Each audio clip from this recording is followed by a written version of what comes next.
योगी सरकार के खिलाफ सीजेआई संजीव खन्ना ले सकते हैं सख्त एक्शन। ओवैसी ने किया बड़ा दावा। बुलडोजर एक्शन पर सुप्रीम कोर्ट के आदेश का यूपी में किया गया उल्लंघन। संभल में हिंसा के बाद सुनाई देने लगी बुलडोजर जस्टिस की आवाज। संभल में कई घरों पर चला दिया गया बुलडोजर, प्रशासन दे रहा है सफाई। संभल में 24 नवंबर को हिंसा हुई थी। हिंसा का कारण था शहर में बनी सबसे बड़ी जामा मस्जिद के सर्वे का आदेश देना। मस्जिद के सर्वे के दौरान कई तरह की अफवाहें उड़ी, जिसके बाद मुस्लिम समुदाय भड़क उठा। पुलिस और प्रशासन पर आरोप लगे हैं कि उसने लोगों के गुस्से को शांत करने की जगह बल प्रयोग किया, जिससे हिंसा भड़क उठी। इस हिंसा में 4 लोगों की जान चली गई और इसके बाद से योगी सरकार का एक्शन मुसलमानों के खिलाफ और तेज हो गया है। पुलिस ने करीब 3000 लोगों के खिलाफ एफआईआर दर्ज कर ली। संभल में जगह जगह आरोपियों के पोस्टर लगाए जाने लगे। उनके खिलाफ गंभीर धाराओं में दर्ज मुकदमों के चलते गिरफ्तारियां शुरू हो गईं। और इस बीच खबर आई कि योगी सरकार की तरफ से संभल में बुलडोजर की कार्रवाई भी शुरू हो गई है। कई दुकानों और मकानों पर बुलडोजर चल गया है। ऐसे में सवाल ये भी उठ रहे हैं कि जब बुलडोजर कार्रवाई को लेकर पिछले ही महीने सुप्रीम कोर्ट ने सख्त आदेश दिया था, तो फिर क्या योगी सरकार की ये कार्रवाई सुप्रीम कोर्ट के आदेश को चुनौती दे रही है? संभल के डीएम का कहना है कि बुलडोजर की कार्रवाई पूरी तरह से सही है। इसमें किसी तरह से कानून का उल्लंघन नहीं हो रहा है। ऐसे में हम आज अपनी स्पेशल रिपोर्ट में संभल हिंसा के बाद योगी के बुलडोजर एक्शन पर ही करेंगे बात, तो इस वीडियो को आखिर तक जरूर देखें। संभल में कुछ दिनों पहले जमकर पत्थर बरसे थे। पत्थर इसलिए बरसे क्योंकि लोगों को गुस्सा था। खबर फैली थी कि मस्जिद के अंदर कोर्ट के आदेश पर खुदाई हो रही है, जबकि ऐसा कुछ भी नहीं था और प्रशासन भी लोगों की भीड़ को ये सब कुछ समझा नहीं पाया, जिस कारण से हिंसा भड़क उठी। और इस हिंसा के दौरान 10 दिनों के बाद ही खबर आना शुरू हो गई कि संभल में बुलडोजर एक्शन शुरू हो गया है। इसे लेकर एआईएमआईएम चीफ असदुद्दीन ओवैसी का भी एक बयान आया। उन्होंने बेहद नाराजगी जाहिर की। ओवैसी ने कहा कि संभल में मुसलमानों के घरों पर बुलडोजर चलाया जा रहा है। जो कुछ भी संभल में हुआ वो सुप्रीम कोर्ट के फैसले के खिलाफ है। गाइडलाइंस के मुताबिक 15 दिनों का नोटिस दिया जाना चाहिए था। जिन लोगों का मकान टूट रहा है उन लोगों को अपनी बात रखने का मौका देना चाहिए और इसे किसी मुजरिम को सजा देने के लिए इस्तेमाल नहीं किया जा सकता है। योगी सरकार को निशाने पर लेते हुए ओवैसी ने कहा कि योगी सरकार पूरे समाज को सजा दे रही है।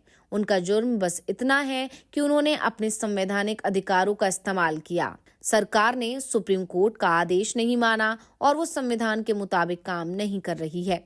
क्या ऐसी सरकार को सत्ता में रहने का हक होना चाहिए? ओवैसी के बयान के बाद से ही अब सवाल उठ रहे हैं कि क्या योगी सरकार सुप्रीम कोर्ट का आदेश भी नहीं मानती है? तो आखिर क्या आदेश दिया था सुप्रीम कोर्ट ने? हम पहले उस आदेश को जान लेते हैं। तो आपको बता दें कि आदेश के मुताबिक कार्यपालिका किसी व्यक्ति को दोषी घोषित नहीं कर सकती। केवल आरोप के आधार पर अगर कार्यपालिका किसी व्यक्ति का घर तोड़ती है तो ये कानून के शासन के बुनियादी सिद्धांत पर प्रहार माना जाएगा। कार्यपालिका न्यायाधीश नहीं बन सकती है और न ही किसी आरोपी की संपत्ति को ध्वस्त करने का निर्णय ले सकती है, यानी कि उसके अधिकार क्षेत्र में ये नहीं आता है। कार्यपालिका द्वारा की गई ज्यादतियों से कानून की कड़ी शक्ति से निपटा जाना चाहिए। हमारे संवैधानिक आदर्श ऐसे व्यक्ति भी किसी शक्ति के दुरुपयोग की अनुमति नहीं देते। वो कानून के न्यायालय द्वारा सहन नहीं किया जा सकता। जब किसी की संपत्ति को अचानक से ध्वस्त करने के लिए चुना जाता है और उसी प्रकार की बाकी संपत्तियों को नहीं छुआ जाता, तो ये अनुमान लगाया जा सकता है कि असली उद्देश्य कानूनी कार्रवाई नहीं बल्कि बिना सुनवाई के दंडित करना था। आवास का अधिकार अनुच्छेद 21 का हिस्सा है। अगर लोगों को उनके घरों से बेदखल करना पड़े तो अधिकारियों को ये साबित करना चाहिए कि ध्वस्तीकरण ही एकमात्र उपलब्ध विकल्प है। घर के एक हिस्से को ध्वस्त करने के बजाय अन्य विकल्पों पर विचार करना चाहिए। रात के समय महिलाओं और बच्चों को सड़कों पर घसीटते देखना सुखद दृश्य नहीं है। बिना पूर्व कारण बताओ नोटिस के कोई भी ध्वस्तीकरण नहीं किया जाना चाहिए, जो या तो स्थानीय नगरपालिका कानून में दिए गए समय के अनुसार या सेवा की तारीख से 15 दिनों के भीतर जो भी बाद में हो प्रस्तुत किया जाना चाहिए। ये नोटिस पंजीकृत डाक के माध्यम से मालिक को भेजा जाएगा और संरचना के बाहरी हिस्से पर भी चिपकाया जाएगा। नोटिस में अवैध निर्माण की प्रकृति, विशेष उल्लंघन का वितरण और डेमोलिशन के आधार शामिल होने चाहिए। अथॉरिटी को आरोपी को व्यक्तिगत सुनवाई का अवसर देना होगा। ऐसी बैठक के विवरण को रिकॉर्ड किया जाएगा। प्राधिकारी के अंतिम आदेश में नोटिसधारी के पक्षों को शामिल किया जाना चाहिए। डेमोलिशन की प्रक्रिया का वीडियो रिकॉर्डिंग भी किया जाएगा। डेमोलिशन रिपोर्ट को एक डिजिटल पोर्टल पर प्रदर्शित किया जाना चाहिए। इसी तरह इसमें आगे लिखा है कि किसी भी निर्देश के उल्लंघन से अवमानना कार्रवाई शुरू की जाएगी। अधिकारियों को सूचित किया जाना चाहिए कि अगर ध्वस्तीकरण को निर्देशों के उल्लंघन में पाया जाता है तो उन्हें ध्वस्त की गई संपत्ति की पुनर्स्थापना के लिए जिम्मेदार ठहराया जाएगा। अधिकारियों को व्यक्तिगत खर्च पर जवाबदेह ठहराया जाएगा, साथ ही हर्जाने का भुगतान भी करना होगा। बुलडोजर एक्शन पर फैसला देते हुए सुप्रीम कोर्ट के जस्टिस गवई और केवी विश्वनाथन की पीठ ने कहा था कि प्रशासन मनमाने ढंग से किसी का घर नहीं गिरा सकते। अगर ऐसा कोई भी अधिकारी करता हुआ पाया जाता है, किसी का भी घर मनमाने या अपनी मर्जी से गिराता है, तो उस पर कार्रवाई भी होनी चाहिए। पीठ ने आगे कहा कि अगर ये पाया गया कि घर अवैध तरीके से गिराया गया है तो उसके लिए मुआवजा भी मिलेगा। बिना किसी का पक्ष सुने कार्रवाई न की जाए। कोर्ट ने ये भी कहा कि प्रशासन जज नहीं बन सकता।